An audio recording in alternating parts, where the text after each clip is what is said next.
अस्सलाम वालेकुम first year बेटे, open your physics book. Doppler effect हमने कंप्लीट कर लिया था। डॉपलर इफ़ेक्ट में हमने दो केसेस जो हैं वो डिटेल से स्टडी किए थे, उनके लिए इक्वेशन ड्राइव की थी और इसके बाद मैंने आप लोगों को बेटे एक टेबल भी ड्रॉ करके दिया था कि बहुत सारे केसेस हो सकते हैं। जैसे आपका सोर्स जो है वो अगर स्टिल रहे, ठीक है, और मतलब आपका स्टेशनरी है जो सोर्स है, ठीक है, और डिफरेंट टाइप के हमने उसमें केसेस पढ़े कि अगर आपका सोर्स स्टेशनरी है और आपका जो साउंड है वो आपकी तरफ मूव करके आ रहा है। दूसरे केस में हमने क्या पढ़ा था कि अगर ऑब्जर्वर आपका स्टिल है और सोर्स उसकी तरफ जा रहा है या उससे अवे जा रहा है। फिर हमने एक और केस भी देखा था, मैंने आपको टेबल में बताया था कि जब दोनों ऑब्जर्वर और सोर्स दोनों एक दूसरे की तरफ आ रहे हों देन व्हाट हैपन्स। फिर हमने पढ़ा था कि अगर सोर्स और ऑब्जर्वर दोनों एक दूसरे से अवे जा रहे हों then what will happen in that case, ठीक है। तो ये डिफरेंट टाइप के केसेस थे बेटे। दो केसेस हमने डिटेल से पढ़े और बाकी सारे केसेस की मैंने जस्ट आप लोगों को आउटलाइन दी थी कि ऐसे केसेस भी हो सकते हैं। डॉपलर इफेक्ट हमने कंप्लीट कर लिया था, ठीक है। यहाँ पे डॉपलर इफेक्ट जब हम पढ़ रहे थे तो यहाँ पे आपको कुछ इंफॉर्मेशन दी हुई है, ऑर्गेनिजम्स दिए हुए हैं और उनकी जो साउंड की फ्रीक्वेंसीज हैं वो आपको दी हुई हैं। डॉल्फिन है, बैट है, कैट, डॉग और ह्यूमन बींग्स हैं। ये सारा का सारा टेबल आपने अच्छी तरह से लर्न करना है क्योंकि ये टेबल आपके पेपर्स में आ सकता है, इसलिए आप लोग इसको छोड़ोगे नहीं, ठीक है। डॉपलर इफेक्ट के बिल्कुल एंड पे अगर आप अपनी बुक के नेक्स्ट पेज नंबर 163 पे आते हो तो बेटे यहाँ पे आपको दो एग्जांपल्स दी गई हैं। पहली एग्जांपल है 7.10।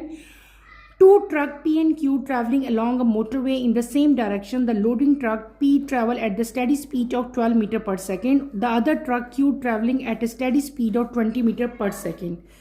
Sound its horn to emit a steady note which P driver estimate has the frequency of 830 Hz.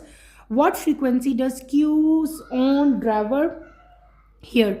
आपके पास दो ट्रक हैं, एक ट्रक P है, एक ट्रक Q है, दोनों ट्रैवल कर रहे हैं अलोंग मोटरवे, ठीक है, और उनकी डायरेक्शन भी क्या है, सेम है। लेकिन एक ट्रक जो है उसकी स्पीड स्टेडी है, स्लो है, और एक जो ट्रक है वो क्या कर रहा है, वो भी स्टेडी स्पीड के साथ ही मूव कर रहा है, लेकिन उसका जो हॉर्न है वो क्या हो रहा है, मतलब आप ये कह सकते हैं कि एक सोर्स है और एक क्या है, लिसनर है, ठीक है। ये देखें, क्यू को हम लोग क्या सपोज कर लेते हैं, इट इज सोर्स। पी क्या चीज है, लिसनर है। इस केस में आपने क्या बताना है कि क्यू जो है वो कौन सी फ्रीक्वेंसी को हियर करेगा। हमें हमारे पास रिक्वायर्ड डाटा क्या है, यूपी, ठीक है। पी और क्यू दो डिफरेंट आपके पास ट्रक है ना, तो दोनों की फ्रीक्वेंसीज को हम लोग डिफरेंट साइड से शो करेंगे। एक यू पी ले लेंगे फ्रीक्वेंसी ऑफ पी और एक हम ले लेंगे यू जो है हमारे पास क्यू की जो है, ठीक है। वो आपको क्वेश्चन में दी गई है। वेलोसिटी टोटल जो स्पीड है, speed of sound that is 340 meter per second, ये हमेशा यही रहती है। फिर आपको एफ पी दी हुई है और एफ क्यू आपने फाइंड करनी है। तो बेटे इस केस में हम लोग जो इक्वेशन यूज करेंगे वो कौन सी यूज करेंगे, हम करेंगे v divided by v minus U S. अगर आप लोगों को याद हो तो ये वाली हमने कब पढ़ी थी, ये इक्वेशन, ये इक्वेशन हमने तब पढ़ी थी जब आपका सोर्स जो है बेटे वो स्टेशनरी होता है, ऑब्जर्वर, और सोर्स जो है वो उसकी तरफ आ रहा होता है। तब हम लोग ये वाली इक्वेशन यूज करते थे। आपने जस्ट इक्वेशन में क्या करना है, वैल्यूज पुट करनी है और आपका रिक्वायर्ड आंसर आ जाएगा। दूसरे न्यूमेरिकल की तरफ अगर आप लोग चाहो, a train sound its horn before it set off the station and an observer waiting on the platform estimate frequency at 1200 hertz. The train then move off and accelerate steadily 50 sound per after departure, 50 second after departure. The driver sound the horn again. Sorry bete. And the platform observer estimate the frequency at 1140 Hz. Calculate the train speed 50 s after departure. How far from the station is the train after 50 second? बहुत simple numerical है, ठीक है। आपको क्या दिया हुआ है, आपको ओरिजिनल फ्रीक्वेंसी दी हुई है, किसकी, हॉर्न की, ठीक है। जो हॉर्न बज रहा है और जो साउंड प्रोड्यूस हो रही है फ्रीक्वेंसी है जो उसकी दी हुई है, और जो अपेरेंट फ्रीक्वेंसी है वो भी आपको दी हुई है। वो कितनी है आपकी, जो ऑब्जर्वर को सुनाई दे रही है, that is 1140। Speed of sound आपको पता है कितनी होती है, 340 मीटर पर सेकेंड है। टाइम आपको कितना दिया हुआ है, 50 सेकेंड दिया हुआ है। स्पीड ऑफ सोर्स यानी कि आपने स्पीड ऑफ ट्रेन फाइंड करनी है और आपने क्या फाइंड करना है, distance covered by the train. तो इसमें जो हम बेटे इक्वेशन यूज़ करेंगे वो कौन सी करेंगे, f dash is equal to v divided by v plus u s. ठीक है, एफ ये कौन सी इक्वेशन है, ये वो इक्वेशन है जब आपका ऑब्जर्वर जो है वो स्टेशनरी होता है और सोर्स जो है वो मूव अवे यानी कि वहाँ से अवे जा रहा होता है। इन डैट केस हम ये वाली इक्वेशन यूज़ करेंगे। ये इक्वेशन यूज़ करनी है, आपने इसमें जस्ट वैल्यूज पुट करनी है और आपका रिक्वायर्ड फ्रीक्वेंसी आ जाएगी। नंबर 2 पे हमने क्या फाइंड करना है, distance covered by the train. Distance का फॉर्मूला क्या हम फाइंड करते हैं, s is equal to v t. और v के केस में क्या है, ये एवरेज वेलोसिटी है। एवरेज वेलोसिटी हम कैसे फाइंड करते हैं, initial velocity plus final velocity divided by 2। Just values put करो और अपना रिक्वायर्ड आंसर निकाल लो। क्लियर हो गया बेटे। अब हम चलते हैं अपने आज के टॉपिक की तरफ। बेटे हमारा नेक्स्ट टॉपिक है 7.12 applications of Doppler effect. Doppler effect हमने कंप्लीट कर लिया था। डॉपलर इफेक्ट की एप्लीकेशंस क्या क्या है, कहाँ कहाँ पे डॉपलर इफेक्ट जो है वो यूज़ हो रहा है। ठीक है, ये सारा कुछ अब हम डिटेल से पढ़ेंगे। Let's start with the reading, then इंशाल्लाह मैं आपको साथ साथ इसको एक्सप्लेन करती जाऊंगी। Doppler effect is also applicable to electromagnetic waves. One of its important application is the radar system, which uses radio wave to determine the elevation and speed of an aeroplane. Radar, radio detection and ranging, is a device which transmits and receives radio waves. If an aeroplane approaches toward the radar, then the wavelength of the wave reflected from the aeroplane would be shorter, and if move away, then the wavelength would be longer, as shown in figure 7.13. A and B respectively. Similarly, speed of the satellite moving around the earth can also be determined by same principle. हमने क्या पढ़ा, मैंने जो भी topic अभी read out किया है बेटे, हम क्या पढ़े हैं, हम पढ़े हैं इंपॉर्टेंस भी कह सकते हैं आप और उसको एप्लीकेशन भी कहते हैं कि डॉपलर इफेक्ट की क्या इंपॉर्टेंस है। डॉपलर इफेक्ट का जो मैकेनिज्म है, जो वो इफेक्ट है बेटे, उसका जो प्रिंसिपल है वो कहाँ कहाँ हम यूज़ कर रहे हैं। अगर आपके इसके ऊपर नोट आता है कि राइट डाउन द इंपॉर्टेंस या write down the applications of Doppler effect, तो आपने इनको पॉइंट वाइज लिखना है। नंबर वन एप्लीकेशन इसकी क्या है, नंबर 1 आप लिखें और हेडिंग डाल लेंगे क्या, रेडार। क्या लिखेंगे आप लोग, रेडार।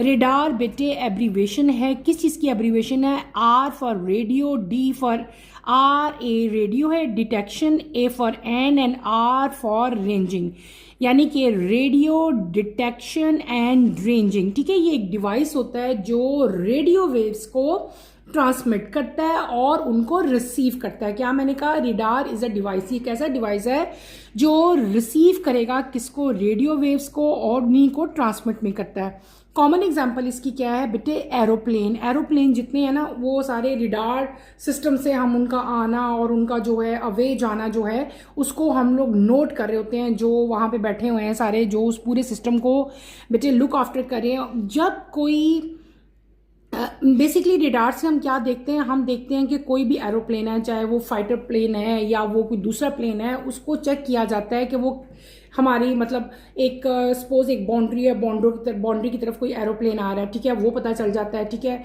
या वो वहाँ से अवे जा रहा है, उसका डिस्टेंस कितना है किसी भी स्पेसिफिक एरिया से, ये सारा कुछ हमें रेडार ही से पता चलता है। ठीक है, अब 2 केसेस हैं यहाँ पे। ठीक है, अगर कोई एरोप्लेन रेडार की तरफ अप्रोच कर रहा हो तो बेटे जो वेवलेंथ है रिफ्लेक्टेड फ्रॉम द एरोप्लेन से जो रिफ्लेक्ट होके आ रही है वो क्या होती है, वो शॉर्टर होती है।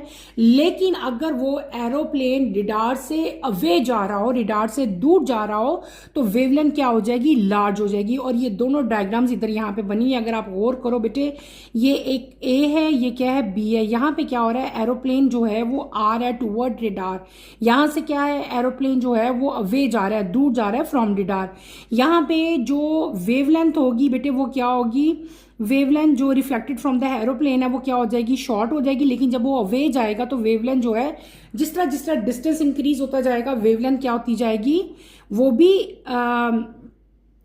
क्या होती जाएगी, लार्जर होती जाएगी, बड़ी होती जाएगी। अवे जाएगा तो वेवलेंथ ज़्यादा होगी, करीब आएगा तो वेवलेंथ क्या हो जाएगी, शॉर्ट हो जाएगी।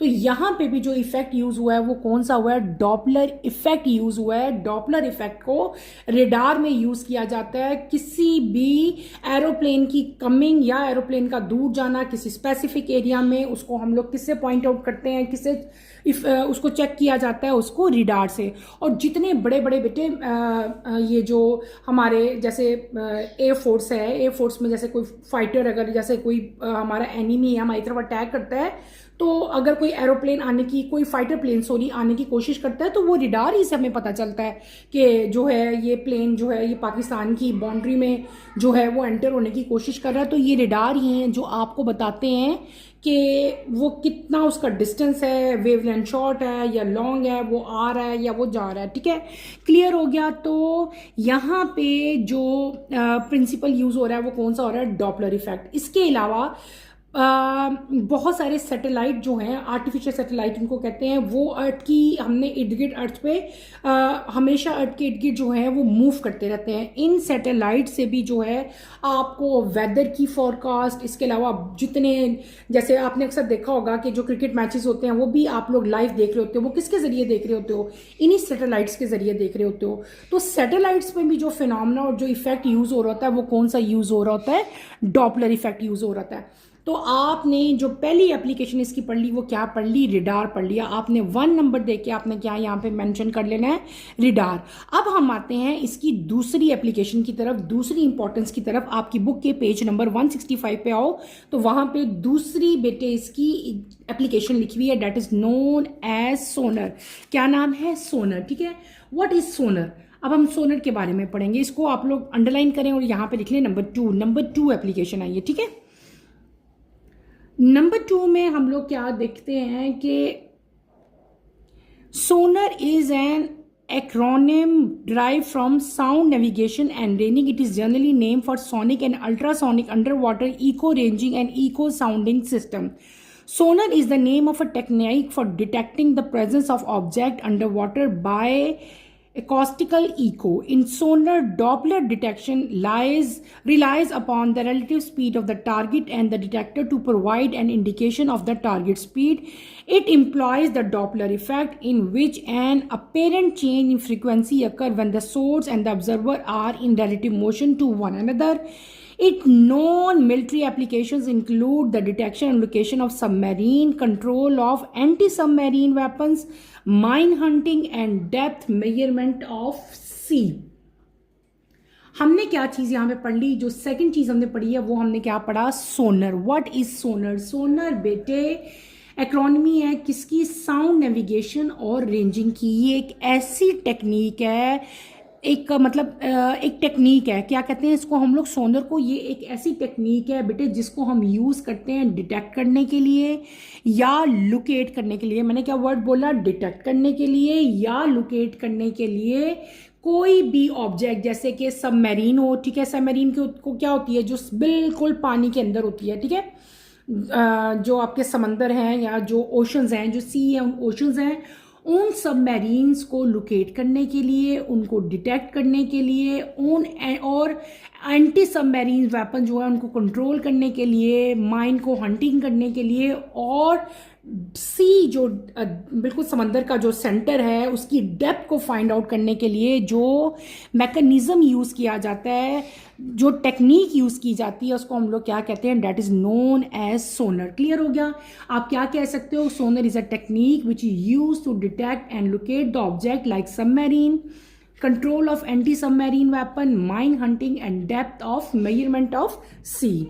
Is that clear. ये हमने क्या पढ़ लिया, ये हमने पढ़ा कि सोनर क्या होता है। ठीक है, फिर मैंने दूसरा आपको क्या बताया, अब ये सोनर भी जो है ये एब्रीवेशन ही है, SONAR। ये किस चीज़ की एब्रीवेशन है बेटे, sound. SO for sound, N for navigation, A for and R for ranging, यानी कि साउंड, नेविगेशन एंड रेंजिंग। ठीक है, ये एक पूरी टेक्निक है और ये टेक्निक कहाँ यूज़ कर जाती है बेटे, मैंने ये भी आपको डिटेल से बताया।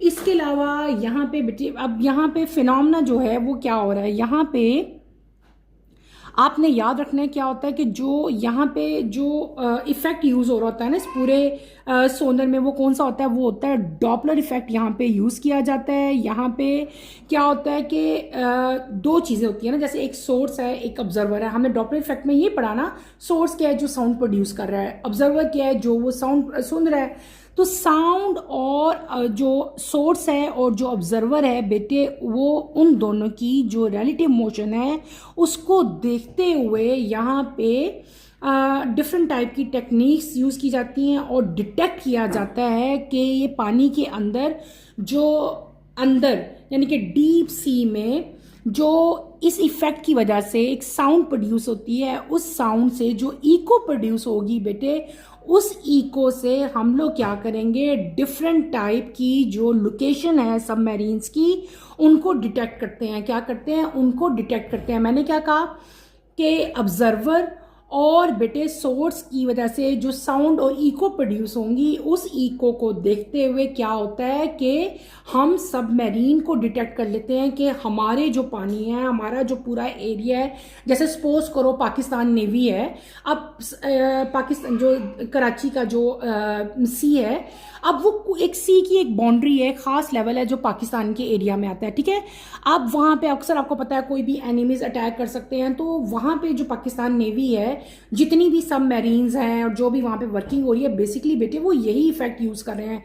वो इसी साउंड को, साउंड के इफेक्ट को बेटे देखते हैं और यहाँ पे डॉपलर इफेक्ट ही देख रहे होते हैं, जिससे उनको आइडिया हो रहा होता है कि वेवलेंथ जो है वो शॉर्ट है या वेवलेंथ जो है वो लॉन्ग है।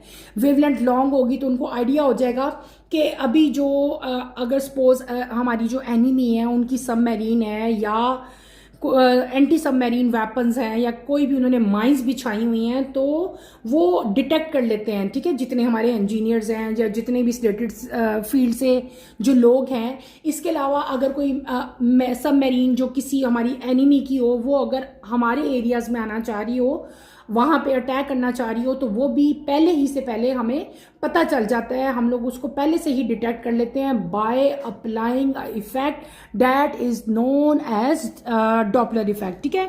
तो क्लियर हो गया आपको कि हम यहाँ पे क्या कर रहे हैं कि लाउड स्पीकर, जो इसके अलावा लाउड स्पीकर भी शिप पे लगा होता है जो कि एक पल्स क्रिएट करता है किसकी, अल्ट्रासाउंड की, और ये पूरे वाटर में स्प्रेड हो जाती है और सी बेड पे हमें जो है इसकी रिफ्लेक्शन नजर आएगी। स्पेशल टाइप के माइक्रोफोन बेटे शिप पे लगे होते हैं जो कि इको को डिटेक्ट कर लेते हैं। मैंने कहा था ना कि इको प्रोड्यूस होती है, तो शिप्स के ऊपर, बड़ी बड़ी शिप्स होती हैं, शिप्स के ऊपर क्या लगे होते हैं, माइक्रोफोन लगे होते हैं। ये माइक्रोफोन इकोस को डिटेक्ट करते हैं और सोनर, जो पूरी टेक्निक हमने पढ़ी है, सोनर के टेक्निक के अंदर बहुत सारे इक्विपमेंट ऐसे होते हैं जो कि साउंड और उस इको को, ये जो साउंड प्रोड्यूस होगी और जो आपको रिवर्स साउंड सुनाई देगी, जो रिवर्स साउंड सुनाई देती है उसको हम इको कहते हैं ना। तो वो जो इक्विपमेंट उस शिप पे लगे होते हैं बेटे, वो साउंड में और जो इको रिटर्न होके आती है, उन दोनों के दरमियान में क्या फाइंड कर लेते हैं, डिस्टेंस फाइंड कर लेते हैं। क्योंकि डिस्टेंस आपको पता है ना, d is equal to s into t, s is equal to v into T.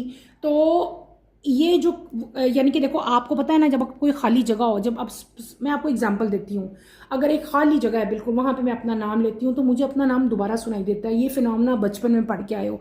इस फिनोमेना को हम लोग क्या कहते थे? इस फिनोमेना को हम लोग कहते हैं इको। तो यहाँ पे भी बेटे वही फिनोमेना यूज होता है। क्या होता है? स्पेशल टाइप के माइक्रोफोन शिप पे लगे होते हैं जो कि इको को डिटेक्ट करते हैं। क्या करते हैं? इको को डिटेक्ट करते हैं। सोनर इक्विपमेंट बेटे यहाँ पे इंस्टॉल होते हैं जो कि साउंड के दरमियान में और इको के दरमियान में जो डिस्टेंस है, जो टाइम यूज होता है, जो स्पीड है पूरी वेवलेंथ की, उसको डिटेक्ट करके क्या करते हैं, डिस्टेंस फाइंड कर लेते हैं। क्योंकि डिस्टेंस कैसे फाइंड करते हैं? By applying the formula d is equal to, या डी को हम क्या कह लेते हैं, एस कह लेते हैं ना, s is equal to v t, वही वाला फॉर्मूला अप्लाई करके वो क्या फाइंड कर लेते हैं, डिस्टेंस फाइंड कर लेते हैं। तो यहाँ पे जो सबमरीन्स हैं, एंटी सबमरीन्स हैं, वेपन्स हैं, माइन हंटिंग है, सी की जो मेजरमेंट है, उन सबको फाइंड आउट करने के लिए सोनर टेक्निक जो है वो यूज़ की जाती है। और सोनर टेक्निक में जो इफेक्ट यूज़ होता है, that is known as Doppler effect. Clear हो गया? ये हमने क्या पढ़ ली? डॉपलर इफेक्ट की सेकंड हमने जो है वो बेटे एप्लीकेशन पढ़ ली। अब हम चलते हैं इसकी थर्ड एप्लीकेशन की तरफ। थर्ड एप्लीकेशन हम लोग क्या पढ़ेंगे? हम पढ़ेंगे इन एस्ट्रोनॉमी। एस्ट्रोनॉमी क्या है? एस्ट्रोनॉमी यहाँ पे हम नंबर 3 लिख लो। नंबर 3 एस्ट्रोनॉमी क्या है? एस्ट्रोनॉमी बेटे साइंस की वो ब्रांच है जिसमें हम लोग स्टार्स के बारे में पढ़ते हैं, गैलेक्सीज के बारे में पढ़ते हैं, जो कुछ हमें स्पेस में नजर आ रहा है, स्टार्स हैं, प्लैनेट्स हैं, मून है, इन गैलेक्सीज हैं, इन सब के बारे में जब हम स्टडी करते हैं तो उसको हम लोग क्या कहते हैं? Astronomy. In astronomy, astronomers use the Doppler effect to calculate the speed of distant stars and galaxies by comparing the line spectrum of light from the star with light from a laboratory. So, the Doppler shift of the star light can be measured. Then, the speed of the star can be calculated. Star moving away from the Earth show a red shift as shown in figure 17.4. The emitted waves has a longer wavelength than if the star had been at red, so the spectrum is shifted toward longer wavelength, toward the red end of the spectrum. Astronomers have also discovered that all the distant galaxies are moving away from us, and by measuring their red shift, they have estimated their speed. Number 2, stars moving toward the Earth shows a blue shift, as shown in figure 7.4c. This is because the wavelength of the light emitted by the stars are shorter than if the star had been at rest, so the spectrum is shifted toward the shorter wavelength, that is to the blue end of the spectrum. यहाँ पे बेटे 3 diagrams बनी हुई है, A, B और C।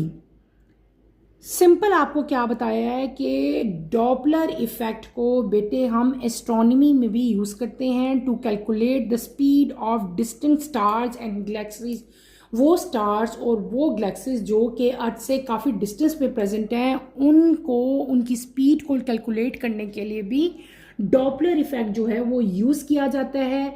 और हम क्या करेंगे इस केस में? हम लोग जो लाइट का स्पेक्ट्रम है, जो पूरा स्पेक्ट्रम क्या होता है? एक बैंड ऑफ कलर है ना लाइट्स का, उस स्पेक्ट्रम को हम लोग क्या करते हैं बेटे?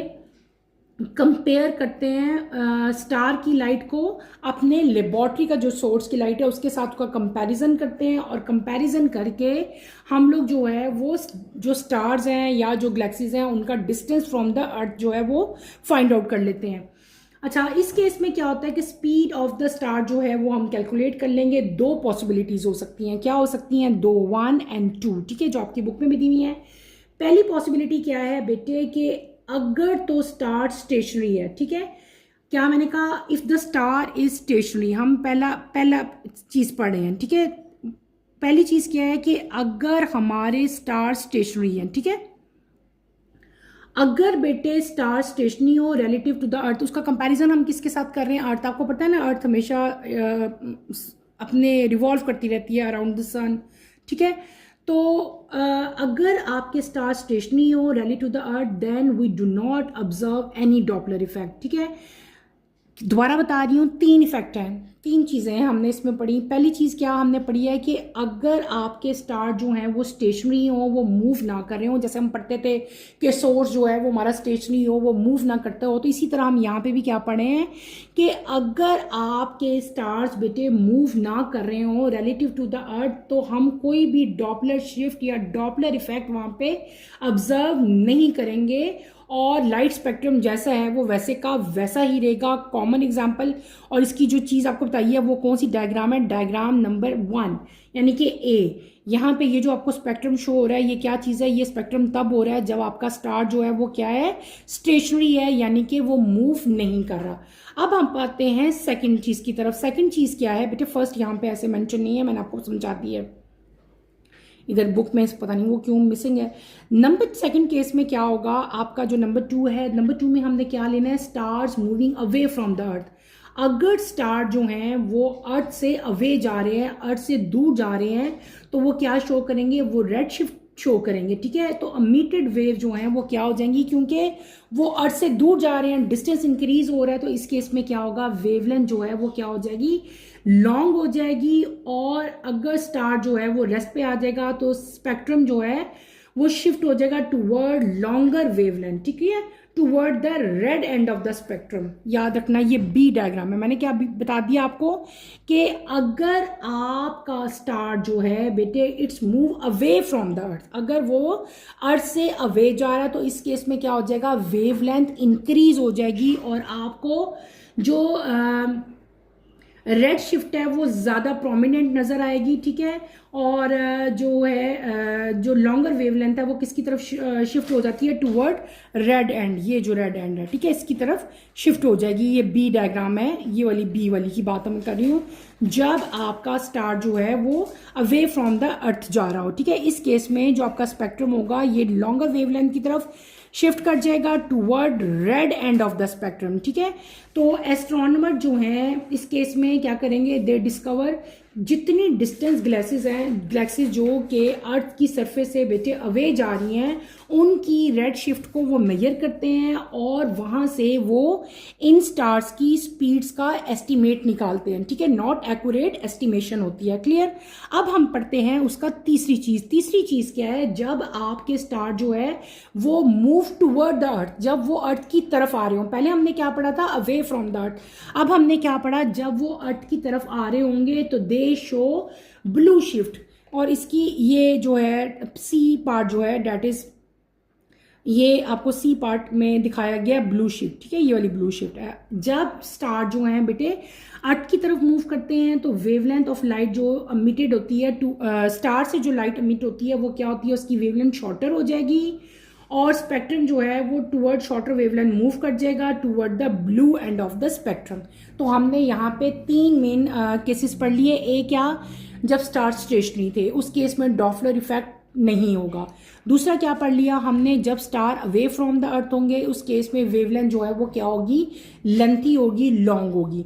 तीसरा केस हमने क्या पढ़ा था, जब स्टार जो है वो मूव करेंगे टूवर्ड द अर्थ, इस केस में जो वेवलेंथ प्रोड्यूस होगी बाय लाइट वो क्या होगी, शॉर्टर वेवलेंथ होगी, ठीक है।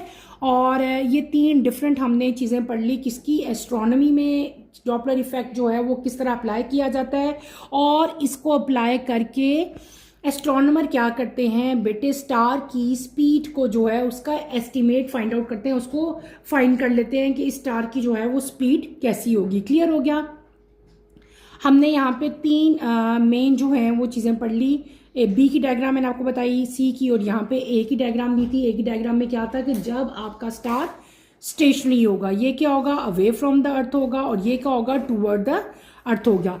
ये हमने क्या पढ़ लिया, ये हमने अपनी सेकंड एप्लीकेशन पढ़ ली। अब हम आते हैं थर्ड एप्लीकेशन की तरफ। थर्ड एप्लीकेशन क्या है, आपने थर्ड पे लिखना है और थर्ड पे आप लिखते हैं रेडार स्पीड ट्रैप। क्या लिखना है आपने, अनदर हेडिंग दे लो रेडार स्पीड ट्रैप की, ठीक है। मैं इसको आपको पढ़ाती हूँ, what is radar speed. Another important application of Doppler effect using electromagnetic wave is the radar speed trap. Microwave are emitted from the transmitter in short bursts. Each burst is reflected off by any car in the path of the microwaves in between sending out burst. The transmitter is open to detect reflected microwave. If the reflection is caused by a moving obstacle, the reflected microwave are Doppler shifted. By measuring the Doppler shift, the speed at which the car moves is calculated by computer program. हमने क्या पढ़ लिया बेटे, हमने 2 main applications पढ़ ली, किसकी, Doppler effect की। हमने पहली एप्लीकेशन क्या पढ़ी, पहले हम पढ़ के आए, सबसे पहले हमने पढ़ा रेडार, ठीक है। उसके बाद हमने सेकंड एप्लीकेशन क्या पढ़ी, सोनर, और थर्ड में हमने क्या पढ़ा, हम पढ़ के आए कि एस्ट्रोनॉमी में इसकी क्या एप्लीकेशंस हैं, वो हमने पढ़ी। उसके बाद हम आ रहे हैं किसकी तरफ, रेडार, जिसकी मैंने अभी रीडिंग की है बेटे। ये क्या चीज़ है आपकी, radar speed trap. What is radar speed trap, ये एक और इम्पॉर्टेंट एप्लीकेशन है किसकी, डॉपलर इफेक्ट की। रेडार स्पीड ट्रैप से बेटे इसमें क्या यूज़ किया जाता है, इसके अंदर इलेक्ट्रोमैग्नेटिक वेव जो हैं वो यूज़ कर जाती हैं।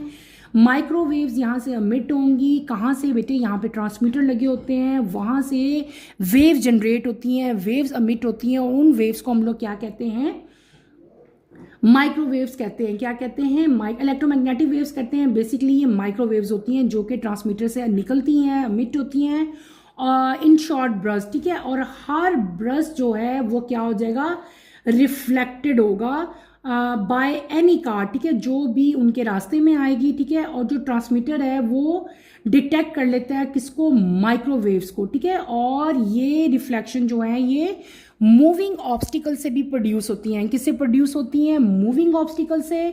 और जो आपकी रिफ्लेक्टेड बेटे माइक्रोवेव्स होती हैं, इनको डॉपलर से भी जो है ना हम लोग डॉपलर शिफ्ट या डॉपलर इफेक्ट से हम लोग क्या करते हैं, मेजर करते हैं। क्लियर हो गया। इनको हम किससे मेजर करते हैं, डॉपलर शिफ्ट से। और जब हम इनको डॉपलर शिफ्ट से हम, या आपको मैं ऐसा सिंपल बताती हूँ, आपने अक्सर देखा होगा कि रोड्स के ऊपर जगह जगह कैमराज इंस्टॉल होते हैं, कभी गौर करना, वहाँ पे कैमराज इंस्टॉल हैं, वहाँ पे बेटे ट्रांसमीटर लगे होते हैं जो कि कार की स्पीड को डिटेक्ट करते हैं, ठीक है। और कार की स्पीड को डिटेक्ट करने के लिए वहाँ पे जो इफेक्ट यूज हो रहा होता है that is known as Doppler effect. वहाँ पे सिंपल एक रिडार लगा होता है जिसको हम लोग क्या कहते हैं, रिडार स्पीड ट्रैप कहते हैं। वो रिडार स्पीड ट्रैप जो है वो उसके अंदर एक ट्रैप गन लगी होती है जिसको हम स्पीड ट्रैप गन कहते हैं। और उसकी वजह से आपकी जो गाड़ी की जो स्पीड होती है ना, वो उसका पूरा का पूरा जो है ना वो मैप यानी कि ग्राफ बना लेते हैं उनकी वेव्स का। आप अभी अब तो बेसिकली, पहले तो बाहर बहुत सारी कंट्रीज ऐसी थी जहाँ पे आप लोग ओवर स्पीडिंग करते हो तो फ़ौरन से पहले आपका चलान हो जाता था। लेकिन अब पाकिस्तान में भी बहुत सारी सिटीज़ में ऐसे कैमराज इंस्टॉल हैं जिनसे जब ओवर स्पीडिंग की जाती है तो फ़ौरन से पहले रिडार उसको स्कैन कर लेता है और आपको जो है वो फ़ाइन पे करना पड़ता है। तो बेटे डॉपलर इफेक्ट की जो और हमने एक एप्लीकेशन अभी मैंने आपको पढ़ा ली, that is known as radar speed trap. आपने इसको अच्छी तरह से करना है, ठीक है। यहाँ पे मैंने आपको पढ़ाने की कोशिश की, समझाने की कोशिश की। हमने 3-4 जो हैं इसके अभी एप्लीकेशंस पढ़ ली और एप्लीकेशंस इसकी फर्दर आगे हैं, वो इंशाल्लाह मैं कमिंग लेक्चर में कंप्लीट करूँगी। आज के लिए इतना ही काफ़ी है। हमने आज के लेक्चर में क्या पढ़ लिया, हमने पढ़ ली एप्लीकेशंस किसकी, डॉपलर इफेक्ट की। मैंने आपको कहा था यहाँ पे आप मार्किंग कर लें। नंबर 1 की एप्लीकेशन क्या थी, रिडार। नंबर 2 क्या थी, सोनर, ठीक है। नंबर 3 हमने क्या पढ़ा था कि एस्ट्रोनॉमी में इसकी जो है आप इसको हेडिंग दे सकते हैं, speed of stars and galaxies, ठीक है।